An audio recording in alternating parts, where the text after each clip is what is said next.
عزیزان گرامی قدر آج ذرا عود پاک کو پوچھ کے ویکھ اے موت دی تمنا کی ہے میرے نبی دے صحابہ نے کہ میں موت دی تمنا کی دیا عمر بن خطاب رضی اللہ تعالیٰ عنہ دعا کر دے اللہم ارزقنی شہادتا فی سبیلک وفی بلد حبیبک اے اللہ میرے دل دی تمنا ہے عمر دے دل دی خواہش ہے موت آوے تیرے رستے وچ آوے تیرے نبی دے شہر دے وچ آوے وہ صحابہ تے موت دی تمنا کر دے رہے اگر صحابہ موت دی تمنا نہ کر دے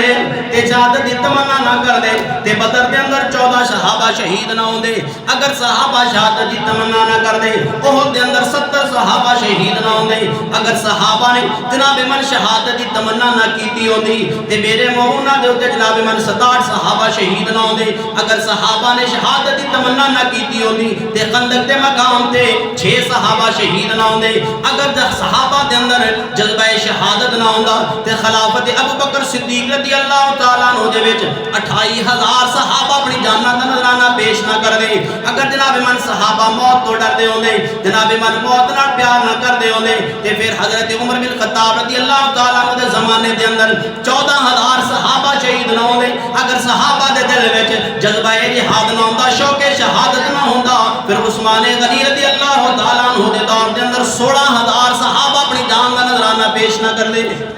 صحابہ نے اپنی جان کا نذرانہ پیش کیتا جان دی ہوئی اسی کی تھی حق تو یہ ہے کہ حق ادا نہ ہوا عزیزان گرامی قدر صحابہ نے جانا پیش کیتی محمد عربی دے دین دی خاطر اپنے آپ کو پیش کیتا ہے اے غزوہ احد دے مقام تے احد پہاڑے آپ پہاڑ کو جا کے پوچھ احد دس عبداللہ بن جہش نے کس طریقے سے اپنی جان کا نذرانہ پیش کیتا ہے کس جذبہ جہاد دے نال کس شوق دے نال تیرے اوتے آ کے رسول اللہ دی ناموس دی خاطر اپنی جان کا نذرانہ پیش کیتا تے احد پہاڑ بھی بوانگے تو تینوں جواب دے وے او اللہ دے بندے تینوں پتہ کوئی نہیں جدوں حضرت عبداللہ ابن جہش رضی اللہ تعالیٰ عنہ میرے اوتے آئے نے تے آ کے اعلان کردے پے نے اللہ دی پاک بارگاہ وچ دعا کیتی جا رہے ہیں اے اللہ کل میرا مقابلہ کسے ماں دے پتر نال ہوے کسے دلیر نال ہوے کسے جناب من جنے